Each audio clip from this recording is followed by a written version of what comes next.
Lindor at third, Nimmo at first. The pitch. Swing and a ball drilled. Right field. Frelick back. At the wall. Out of here! It's out of here! Alonso an opposite field home run, and the Mets have the lead!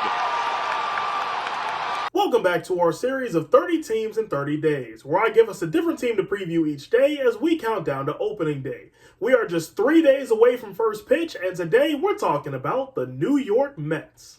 The best way to describe last season in Queens was purely magical. New York went 89-73, 14 wins more than 2023, finished third in the NL East, and made the playoffs for the second time in the last 3 seasons.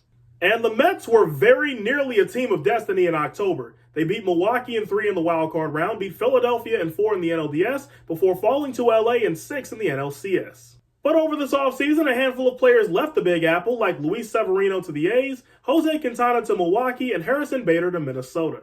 But that's okay because the Mets swung for the fences. They made the biggest addition by any team this offseason, picking up Juan Soto from the Yankees. They also got Clay Holmes coming over from the Bronx, as well as AJ Minter from Atlanta. Now let's talk about the Mets farm system.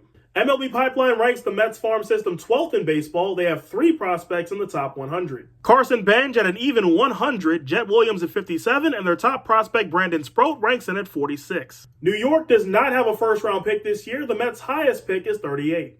According to RotoChamp, here's the Mets' projected opening day lineup as they head to Houston to take on the Astros. Starting rotation is also included. Those will both be on your screen now. This Mets team, led by manager Carlos Mendoza in his second season in New York, is a very expensive bunch. Only one team in baseball has a higher payroll. I bet you can imagine who that is.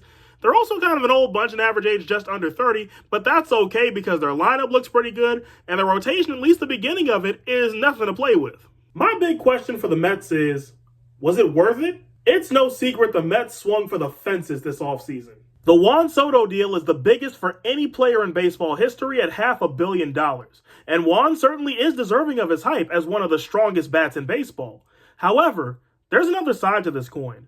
Juan isn't great defensively and his base running still needs improvement.